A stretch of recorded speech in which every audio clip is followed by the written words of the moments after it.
السلام علیکم first year, کیسے ہیں آپ لوگ؟ ہم لوگ اپنا نیکسٹ ٹاپک جو میں نے آپ کو بتایا تھا ہم نے پڑھنا ہے، یہ بہت امپورٹنٹ ٹاپک ہے، لانگ کوسچنز آتے ہیں اس میں سے۔ نیولتھک میگالتھ، تعمیرات یعنی بڑے پتھروں کی تعمیر۔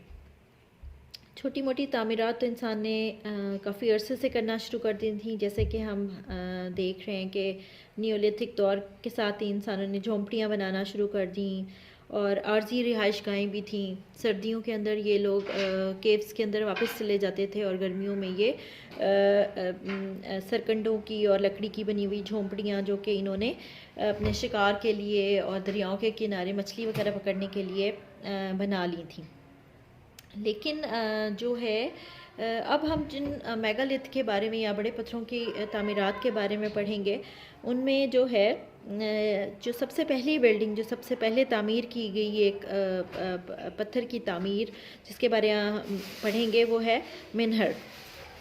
پہلے بھی ذکر آ چکا ہے کہ جب انسانی معاشرے کے اندر جو ہے وہ جیسے ہی زراعت کی سوسائٹی قائم ہوئی، اس کے ساتھ ہی انسانوں کے اندر جنگیں اور لڑائی جھگڑے اور لالچ جو تھی وہ بڑھنا شروع ہو گئی، اور کمزور انسانوں نے جنہوں نے محنتیں کر کر کے دلدلی زمینوں اور کانٹے دار زمینوں کو صاف کر کے اور کاشت کے قابل بنایا، اور جب وہ اس سے فائدہ اٹھانے کا ٹائم آیا تو پھر وہ قبائل جو کہ ان سے طاقت میں زیادہ تھے، انہوں نے ان پر جنگیں مسلط کر دیں، اور اس طرح انسان کی دشمنیاں بڑھنا شروع ہو گئیں۔ اور ان جنگوں میں جب ایک انسانی گروہ دوسرے انسان پر فتح حاصل کرتا تو بڑے پتھر اس فتح کی یاد کے طور پر زمین میں ستون کی طرح گاڑ دیتا۔ یہ ستون آج بھی موجود ہیں۔ ان بڑے ستونوں کو منہر کہا جاتا ہے۔ کچھ ماہرین کا خیال ہے کہ منہر مردہ لوگوں کی روحوں کو سے رابطے کے لیے بنائے گئے تھے۔ تو اس میں انہوں نے ایک بڑے منہر کا ذکر کیا جو کہ فرانس کے علاقے برٹنی میں سے ان کو ملا ہے، لاکو میری کوئر منہر۔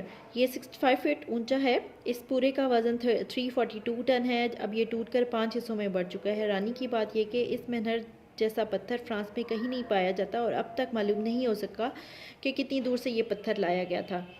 بعد میں میسولیتھک دور میں منہر کے اوپر گریونگ بھی کی جانے لگی۔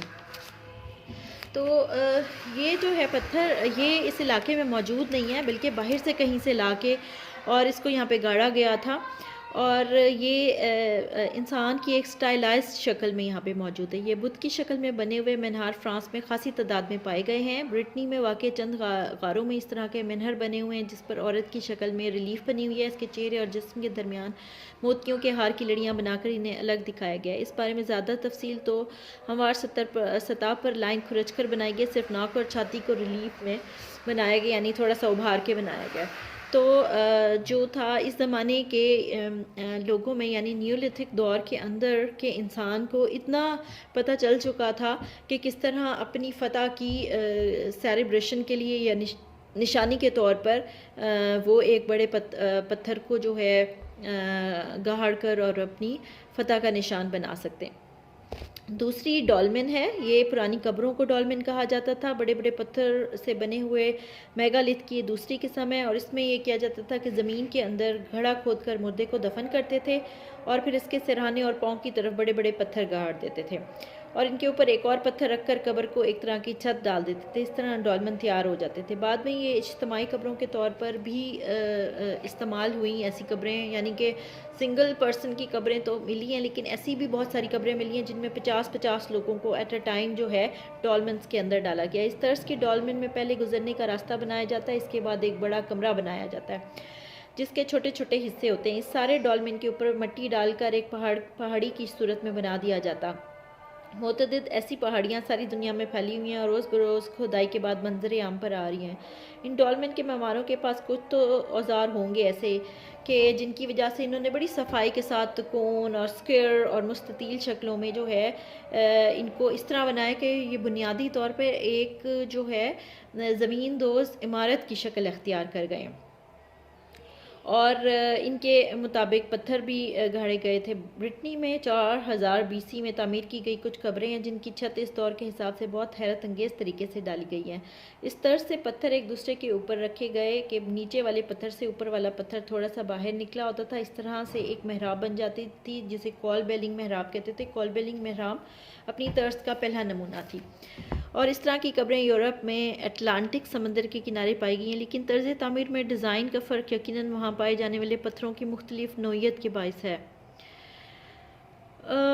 یہ جو یہاں پہ قبریں بنائی گئی تھیں، ہم نے قدیم دور میں پڑھنا شروع کر دیا تھا کہ وہاں سے بہت ساری ایسی قبریں ملی ہیں کہ گڑھا کھود کے مردوں کو اندر ڈال دیا جاتا تھا، اور ان قبروں کے اوپر پھولوں کے نشان بھی ملے اور اندر سے ہڈیاں وغیرہ ملی ہیں، جس سے اندازہ ہوئے کہ یہ قبریں ہیں۔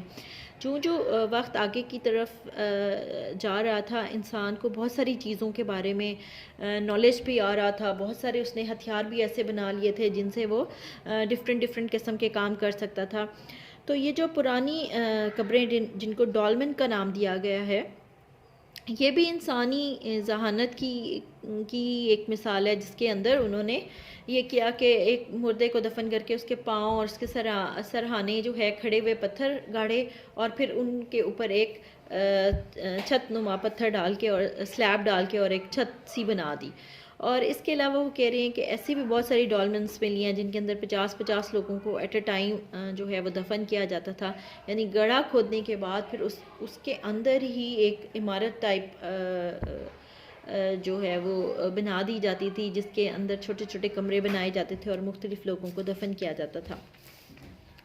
اس کے بعد جو ایک اگلی مثال ہے وہ ٹیمپلز کی ہے۔ تیسری قسم کی میگالتھ تعمیر یعنی بڑے پتھروں کی عمارت جو کہ نیولتھک دور کے انسان نے بنائی، وہ مندر تھے۔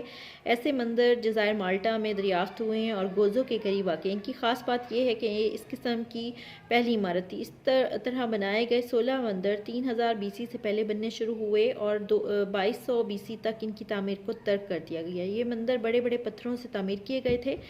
سب سے بڑا مندر گیگینٹیاس ہے جو کہ گوزو کے مقام پر بنایا گیا۔ اس کی بیس یعنی بنیاد پر خاص سیدھی کچی ہوئی لائم سٹون یعنی چنی کے پتھر کی سلیں یعنی سلیبس جو ہیں وہ لگی ہوئی ہیں، اور جو 12 فٹ اونچی ہیں، اور اس کے اوپر چھوٹے اور کم صفائی سے کٹے ہوئے پتھر لگے ہوئے ہیں جو کہ 50 فٹ اونچائی تک بنے ہوئے ہیں۔ اندر کا حصہ گولائی کی صورت میں بنا ہے۔ سب سے اہم حصہ ٹرائفائل یعنی 3 پتھروں کے تپتیہ کا پودا یعنی پلان بنایا گیا ہے۔ باقی حصے تقریباً بیضوی شکل میں بنے ہوئے ہیں۔ زیادہ تر پتھر رگڑ کر برابر کیے گئے ہیں، کہیں ہتھوڑی مار کر چھوٹے چھوٹے چھید کیے گئے ہیں۔ ٹارزن کے مندر پر گولائی کی صورت میں انگور کی بیل کارونگ کی گئی ہے۔ ان مندروں میں دروازے بنائے گئے۔ پوسٹ لنٹن طریقہ اختیار کیا گیا۔ اس کا مطلب ہے کہ 2 بڑے پتھروں کو عمودی زمین پر گاڑا جاتا ہے اور اس کے اوپر افقی حالت میں ایک بڑا پتھر لٹا کر دروازے اور اس کے بعد لمبا راستہ بنا دیا جاتا ہے۔ یہ گو کہ یہ جو پتھر کا جو انہوں نے پلان بتایا ہے، یہ کافی حیرت انگیز بھی ہے، اور اس کو جو ہے بنانے کے لیے خاص قسم کی ٹیکنیک اور پلانس چاہیے تھے، لیکن ان لوگوں نے جو ہے جو ہمیں سمجھ لیں کہ انسانی زندگی کی جو پہلی بلڈنگ نظر آتی ہے وہ ان کے جو ہے مذہب سے ریلیٹ کرتی ہے، یعنی مندر کی ایک بلڈنگ تعمیر کی گئی ہے، اور اس میں انہوں نے اس کا پورا پلان بتایا ہوا ہے کہ بڑے بڑے پتھروں سے جو ہے وہ ایک پلان بنا کے انہوں نے ایک مندر کی تعمیر کی تھی۔ اور چوتھی بلڈنگ جو ہے وہ سٹون ہینج ہے۔ انگلستان میں 2100 BC میں 19 بڑے پتھروں کو جو 6 اور 8 فٹ کے تھے پوسٹ لنٹن سے سٹائل سے استعمال کر کے ایک عجیب و غریب مونیومنٹ بنایا گیا تھا۔ اس میں یہ ہے کہ یہ سرکل کی شکل میں جو ہے وہ پیرالل کھڑے ہوئے جو ہے وہ پتھروں کے ستون ہیں، جن کو بڑی صراحت کے ساتھ گولائی میں جو ہے وہ تراشا گیا ہے، اور پھر ان کو دائرے کی شکل میں یہاں پہ لا کے کھڑا کیا گیا ہے۔ البتہ یہ بات وثوق سے کہی جا سکتی ہے کہ یہ اہم رسومات ادا کرنے کا مرکز تھا، اور اس کے پتھر کو بہت احتیاط کے ساتھ افق کی مناسبت سے زاویے ملا کر لگایا گیا تھا۔ یہ عمارت بہت صراحت سے حساب لگا کر بنائی گئی ہے۔ موسم گرما میں سورج کہاں سے طلوع ہوتا ہے اور موسم سرما میں کس زاویے پر غروب ہوتا ہے، اور چاند کے طلوع کا سب سے شمالی اور انتہائی جنوبی نقطہ کون سا؟ اس طرح کی تعمیرات موسم کے بدلنے کا حساب لگانے کے لیے بھی اس دور کے لوگوں کے لیے کارآمد تھیں، اور ان سے مذہبی عقائد کو بھی منسوب کیا جاتا ہے۔ جدید تحقیق کی روشنی میں معلوم ہوتا ہے کہ یہ پتھر چاند اور سورج کا مشاہدہ کرنے کے لیے استعمال ہوتے تھے، اور ان سے گرہن اور سولسٹس کا حساب 300 سال کی مدت کے لیے لگایا جا سکتا تھا۔ سولسٹس کا مطلب جب سورج انتہائی شمال یا جنوب میں ہوتا ہے۔ لیکن آرٹ کے نظریے میں بھی سٹون ہینج بے نظیر ہے، کیونکہ اس میں پرانے معماروں کی تصورات کا تناسب اور وحدت نظر آتی ہے۔ سٹون ہینج کی تعمیر کے لیے بلو سٹون پتھر کے علاوہ سینڈ سٹون استعمال کیا گیا، اور یہ کہتے ہیں کہ 1100 لوگوں نے مل کے یہ پتھر لا سکے تھے یہاں پہ، اور ہتھوڑوں کی مدد سے اس کو ہموار کیا گیا، اور درمیان سے وہ موٹے ہیں اور اوپر جا کر تھوڑے پتلے ہو جاتے ہیں، اور پھر ان کو لنٹن ان کے اوپر ڈالا گیا تھا۔ یعنی کہ ابھی تو یہ ٹوٹ پھوٹ گیا، لیکن یہ شاید بالکل ہی سرکل کمپلیٹ کرتے ہوں گے، اور ان کے اوپر بھی جو ہے وہ بڑی خوبصورتی سے لنٹنس راؤنڈ میں گولائی میں ڈالے گئے ہوں گے، جو کہ اب ٹوٹ پھوٹ گئے ہیں۔ اور لنٹن کے طور پر لگائے گئے پتھروں کو نہ صرف چھید کر کے اور رگڑ کے، بلکہ ان کو سیدھے پتھروں پر فٹ کیا گیا تھا کہ وہ بالکل فکسڈ ہو جائیں، یوں گولائی بن جائے۔ تو بڑا ہی یہ جو ہے مہارت اور کاریگری کا اس بات سے اندازہ ہوتا ہے کہ انہوں نے لنٹل کو اس طرح کاٹا تھا کہ اس کا اوپر والا حصہ زیادہ موٹا تھا، اس طرح نیچے سے دیکھنے میں وہ سیدھا نظر آتا۔ کئی ہزار سال تک لوگ اسے جادو سے بنا ہوا مونیومنٹ سمجھتے تھے، اور اس کے ساتھ بہت سی جادو کی رسمیں منسوخ کرتے تھے، جن میں انسان کی قربانی بھی شامل تھی۔ اس سٹون ہینج کا جو مقام ہے وہ ایک ایسی اونچی جگہ کو جو ہے وہ ڈھونڈا گیا، سلیکٹ کیا گیا، اور کہتے ہیں کہ یہاں پہ یہ پتھر نہیں پائے جاتے تھے، اور جہاں سے یہ پائے جاتے تھے وہاں سے جو ہے ایک دریا کے تھرو اس جگہ پہ لایا گیا، اور پھر پیدل کا بہت لمبا راستہ تھا جس کو 1100 لوگ جو ہیں وہ 5 سال کے عرصے میں یہاں تک لا سکے ہوں گے۔ یعنی اتنے بڑے بڑے بھاری بھرکم اور بہت زیادہ سارے پتھر ہیں کہ وہ کہتے ہیں کہ ان کو 4 سال سے 5 سال کا عرصہ لگا تھا، اور اس میں 1100 لوگ شامل تھے جنہوں نے مل کے یہ پتھر یہاں پہ ڈھوئے، پھر ان کو بنایا، ان کو جو ہے ایک شکل دی، اور اس کے بعد اس عمارت کو کھڑا کیا گیا۔ دیکھ کے عقل دنگ رہ جاتی ہے کہ اس پرانے زمانے کے انسان کے پاس اتنی زیادہ عقل آ گئی تھی کہ اس کو یہ بھی اندازہ ہو گیا کہ کون سی جگہ پہ جا کے یہ مونیومنٹ جو ہے وہ کھڑا کیا جائے، تاکہ سورج کی کا جو کیلنڈر ہے یا چاند کا جو کیلنڈر ہے وہ اگلے 300 سال کے لیے تیار کیا جا سکے۔ یعنی یہاں پر وہ یہ ہو سکتا ہے کہ وہ لوگ اپنی مذہبی رسومات ادا کرنے کے لیے آتے ہوں، کیونکہ آپ کو پتہ ہے کہ اس پرانے زمانے میں زیادہ تر جو انسان تھے وہ چاند ستاروں اور سورج کی پوجا کرتے تھے، اور اسی کا حساب کتاب وہ رکھا کرتے تھے، اور اسی کے حساب سے ہی یہ کوئی مذہبی رسوم کے لیے ایک خاص جو ہے وہ بلڈنگ تعمیر کی گئی تھی۔ اور ابھی کیونکہ زیادہ تو نہیں اس کے بارے میں پتہ چل سکتا کہ یہ خاص طور پہ کس مقاصد کے لیے استعمال ہوئی تھی، لیکن ماہرین کا خیال ہے کہ یا تو یہ کیلنڈر کے لیے انہوں نے بنائی ہوگی، یا پھر کوئی مذہبی رسومات کے لیے بنائی ہوگی، اور کچھ لوگوں کا خیال ہے کہ یہ کوئی جادو سے ریلیٹ بلڈنگ تھی۔ اچھا، اب یہ میگالتھ کی جو تعمیرات ہیں وہ تو آلموسٹ 4 ہیں۔ اگر شارٹ کوسچنز پہ آئیں تو کبھی ڈولمن کے بارے میں کوسچن آ جاتا ہے، کبھی سٹون ہینج کے بارے میں آ جاتا ہے۔ آپ 3 سے 4 لائن میں اس کا جواب دے سکتے ہیں کہ یہ کس طرح کی بلڈنگ تھی اور کس طرح بنائی گئی۔ اگر چاہیں تو کوئی ایک نام کے ساتھ بھی کسی بلڈنگ کا ذکر کر سکتے ہیں۔ تو اگر لانگ کوسچن میں یہ سوال آ جاتا ہے تو پھر آپ کو چاروں کے بارے میں 2-2 3-3 لائنوں کے ہیڈنگز کے ساتھ جو ہے نا جواب دینا ہوگا۔ اچھا، اس کے بعد جو میں دوسری کیا کہتے ہیں بلڈنگ ہے وہ نیولیتھک تعمیرات میں اینٹوں سے بنائی ہوئی جو ہے وہ بلڈنگز کے بارے میں تعمیرات کے بارے میں ذکر آتا ہے۔ اور جیسا کہ پہلے ذکر ہو چکا ہے کہ اناج اگانے کی اہلیت جو تھی وہ نیولیتھک دور کے انسان کی سب سے بڑا کارنامہ تھی، اور اس کے ساتھ ہی جو ہے انہوں نے اپنی رہائشیں بدلی، یعنی وہ غاروں سے نکل کر دریاؤں کے کنارے آ کر آباد ہوئے، اور انہوں نے گھاس پھوس کی جھونپڑیاں بنائی۔ لیکن اس اس طرح کی کچی پکی رہائش گاہوں کا مسئلہ یہ تھا کہ ایک تو موسمی حالات میں بھی وہ کھڑی نہیں رہ سکتی تھیں، دوسرا جو ہے کئی قسم کے دوسرے خطرات جیسے جانوروں سے بھی خطرات ہو سکتے ہیں، موسم کے خطرات بھی ہو سکتے ہیں، طوفان آ سکتا ہے، بارشوں سے بھی ان کو نہیں بچایا جا سکتا تھا۔ تو ان چیزوں کو خیال میں رکھتے ہوئے انسانوں نے جو ہے وہ اینٹوں کی جو ہے تعمیرات کا پلان بنایا اور ان کو جو ہے سٹارٹ کیا۔ تو ان گھروں میں لوگوں نے اپنے آپ کو محسوس کر کے سکا سانس لیا، اور پھر بستیوں کی صورت میں رہنے کی وجہ سے انسان کو انفرادی اور اجتماعی حفاظت میں آسانی ہوئی۔ اور اب چونکہ لوگوں کی بقا کا شکار پر درمدار نہ تھا، اس لیے ان کی زندگی کی بے یقینی ختم ہو چکی تھی، چنانچہ انہیں یہ تعین کرنے میں آسانی ہونے لگی کہ وہ کس طرح سے اپنا کون سا کام سر انجام دے سکیں گے۔ کام کی تقسیم نے اس وقت کے انسان کو بہت سی سہولیات مہیا کی۔ میں نے آپ کو پہلے بھی بتایا کہ جب سوسائٹی بننا شروع ہوئی، بستیاں بننا شروع ہوئیں، تو لوگوں کے اندر جو ہے یہ چیز واضح ہونا شروع ہو گئی کہ ہر شخص سارے کام نہیں کر سکتا، بلکہ سوسائٹی کے مختلف لوگوں کے ساتھ لین دین اور حقوق و فرائض کی انجام دہی کے ساتھ ہی جو ہے معاشرہ آگے بڑھ سکتا ہے۔ اور یہی ہو سکتا ہے کہ ایک شخص ایک کام کرے گا اور دوسرا شخص دوسرا کام کرے گا، اور پھر ایک دوسرے کے گیو اینڈ ٹیک سے جو ہے یہ معاشرہ اجتماعی مفاد اور ترقی کی طرف بڑھے گا۔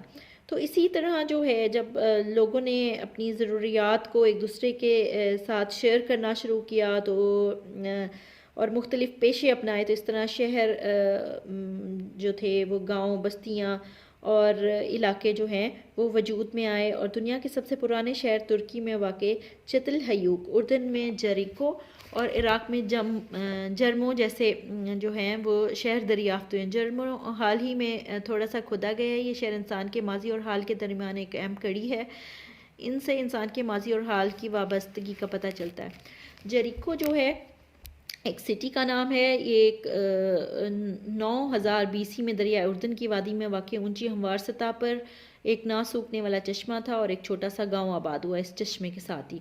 وہاں پر 8000 BC تک جریکو نامی خاصا بڑا شہر بن گیا۔ اس میں بیضوی اور گول شکل کے مٹی کے اینٹوں سے بنائے ہوئے گھر تھے۔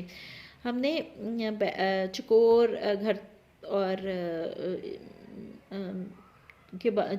کی شکل کے گھروں کے بارے میں تو پڑھا ہے، لیکن بیضوی اور گول گھروں کا جو ہے کانسیپٹ پہلی دفعہ دیکھ رہے ہیں۔ جو یہ گھر بنائے گئے تھے ان کی بنیادیں پتھروں پر بنی ہوئی تھیں۔ اس شہر کی بڑھتی ہوئی خوشحالی کے پیش نظر شہر کو زیادہ حفاظت کی ضرورت محسوس ہوئی، جس کی بنا پر 7500 BC میں اس شہر کے گرد پتھر کی 12 فٹ اونچی اور 5 فٹ چوڑی مضبوط فصیل تعمیر کی گئی۔ کیونکہ ہم یہ پڑھ رہے ہیں کہ جوں شہر آباد ہونا شروع ہوئے، ترقی ہونا شروع ہوئی، تو باہر سے حملوں کی تعدادیں بھی بڑھنا شروع ہو گئیں۔ تو لہٰذا جب یہ ایک شہر بس گیا اور گھر تعمیر ہو گئے، تو پھر ان لوگوں نے ایک حفاظت کے لیے فصیل کی تعمیر کی۔ اس میں کم از کم 30 فٹ اونچا ایک مینار تھا۔ ممکن ہے کہ کھدائی کے بعد اور بھی مینار مل جائیں۔ بعد میں یہاں پتھر کی بنیادوں پر مستطیل شکل کے گھر بھی بنے، جن کو پلستر کر کے وہ لوگ ان کی دیواروں اور فرشوں کو رنگ کر دیتے تھے۔ جریکو میں سب سے زیادہ حیرت انگیز چیز وہاں سے دریافت ہونے والے سر ہیں، جن میں انسانی کھوپڑیوں کے اوپر پیازی رنگ کے پلاسٹر سے انسانی شکلیں وضع کی گئی ہیں، آنکھیں سیپ کی بنائی گئی۔ یہ سر وہاں کی قبروں کے اوپر رکھے جاتے تھے۔ ایک حیرت انگیز چیز جو یہاں پہ چلو گھر گول تھے، پھر چکور بھی بننا شروع ہو گئے، ایک 30 فٹ اونچا مینار بھی ملا، لیکن جو وہ سب سے حیرت انگیز چیز کا ذکر کر رہے ہیں وہ ہیں سر ہیں ان مرنے والے انسانوں کے، جن کو پیازی یعنی جامنی رنگ کا جو ہے ان کو کلر کیا جاتا تھا۔ پلاسٹر آف پیرس چڑھا کے ان کے فیچرز واضح کر دیے جاتے تھے، آنکھوں کی جگہ پہ سیپ لگا دیے جاتے تھے، اور ان کو ان کی قبروں کے اوپر رکھ دیا جاتا تھا۔ ان انسانوں کے مرنے کے بعد ان کے جسم تو دفن کر دیے جاتے تھے، لیکن سر دھڑ سے الگ کر کے نہیں کی شکلیں دوبارہ پلاسٹر میں بنا کر قبروں کے اوپر لگا دی جاتی تھی۔ ان سروں کو مولڈنگ بہت نفاست سے کی گئی ہے۔ ایسا معلوم ہوتا ہے کہ مرنے والے کا پورٹریٹ بنانے کی کوشش کی گئی ہے، جس میں ہڈی اور مسلز کی مناسبت کا خاص خیال رکھا گیا۔ ہر چہرے کے الگ خد و خال ہیں، یہاں تک کہ ایک چہرے پر مونچھیں پینٹ کی گئی ہیں۔ چلیں جی، یہ میں نے ایک سٹی کے بارے میں تھوڑا سا آپ کو سمجھا دیا، تھوڑا آپ کو آئیڈیا ہو گیا ہوگا کہ کس طرح چشموں اور دریاؤں کے کنارے چھوٹی بستیاں بنی، پھر وہ بستیوں سے جو ہے بڑی بستیاں، ٹاؤنز، اور پھر سٹیز کی طرف آئے. اور یہ ایک جریکو جو ہے وہ 9000 BC میں ایک جو شہر اردن کے کنارے دریافت ہوا، اس کے بارے میں ہم نے پڑھا.